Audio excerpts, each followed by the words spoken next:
Next up, we have a question from Pixel Dearest.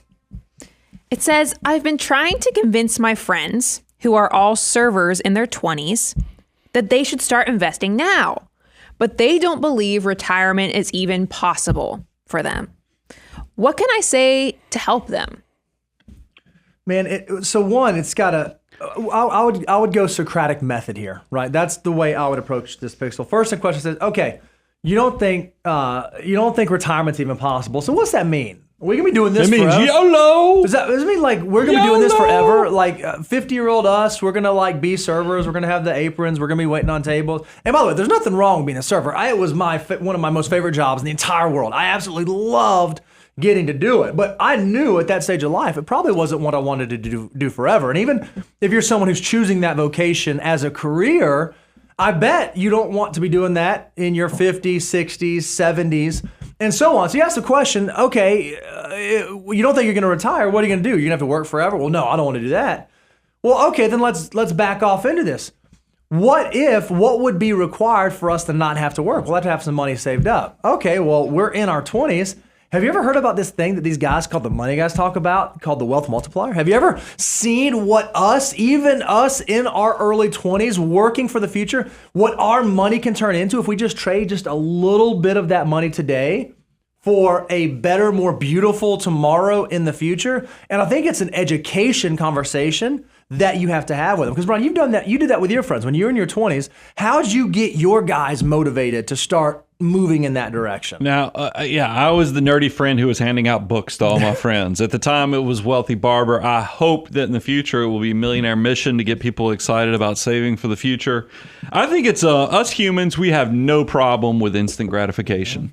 And especially when you're in your 20s and 30s, which sadly is when your money is actually the most valuable. And I'm going to use Bo's, you talked about his coaches. If you do it right, you can do it light, meaning when you're young, it's easy to build wealth and success. If you do it wrong, you're going to be doing it long. Yep. And that's why I tell people all the time, if you go take, and I have a case study in the book, but it's easy to find them on the internet too, where you just take somebody who's saving like $100, $200 a month in their 20s, and then they stop on their 30th birthday, that person will always outperform the person that starts from 30 all the way to 65 if taking the same monthly amount. And it's just amazing when you think about that, is that if you're taking somebody who's doing $100 a month from 20 to 30 versus $100 a month from 30 all the way to 65, even though they're doing it for 2.5 times longer and beyond on saving, they can't catch up because that time is that valuable. That's why we even have an internal saying here, is that wasting time is more expensive than even wasting money. And here's another thing I'll tell you. We do an annual survey of our millionaire clients. And we always ask them, what would you go tell your 20-something-year-old self? And it never surprises me. I always think that you would think that we'd start seeing YOLO in there. Man, I wish I'd have told my 20-year-old self or 22-year-old self to go just live it up, rock and roll, enjoy the moment. But no, you know what they always tell themselves? They always say, I wish I'd have started sooner. I wish I'd have saved a little bit more. And these are millionaires. These are people, this is not people with regrets. And it's not because we want you to miss your current. I want you to enjoy every decade of your life, because there's a big difference between a financial mutant and a financial miser. A miser is a person that sits in a cave and just counts their money. A financial mutant understands you got to bedazzle your basic life while you're building that foundation. So I'm not taking anything away from you. I want you to still build into your lifestyle that you're going on trips and you're doing other things, but you're doing it in a bedazzled basic way. There is nothing wrong with going to Cancun, Mexico versus going to Bora Bora.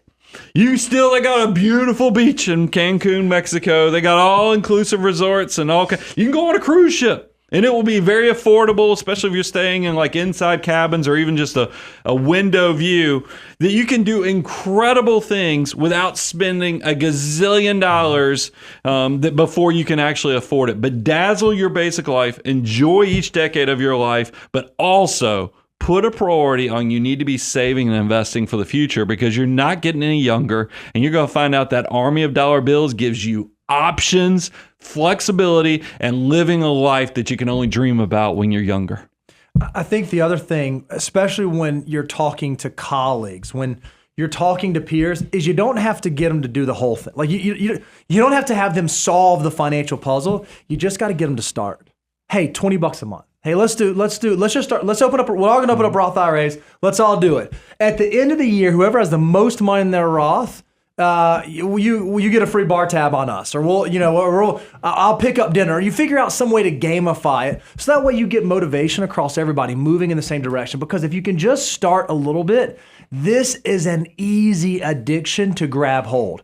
If you can start saving early on, it will flip your mindset. And when you start seeing your money working for you, and when you sleep at night, your account gets bigger, it gets real exciting. Yeah, I mean, if you go do your Google searches, you're not going to find that there's any support services for people addicted to saving and investing. Those are just empire builders. They're the people you look back and go, how'd they do that? And they started just doing something. Put one step in front of the other and start building those awesome dreams.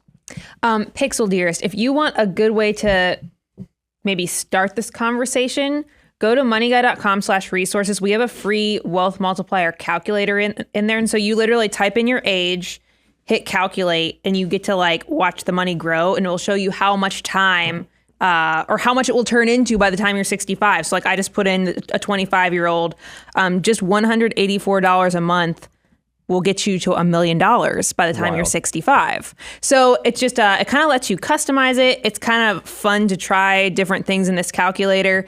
And it could just be a really kind of like low barrier to entry, like, oh, this is my wealth multiplier number. What's yours? So moneyguy.com/resources if you want to check that out. And to anybody else who's kind of looking to either learn what your wealth multiplier is or to start that conversation.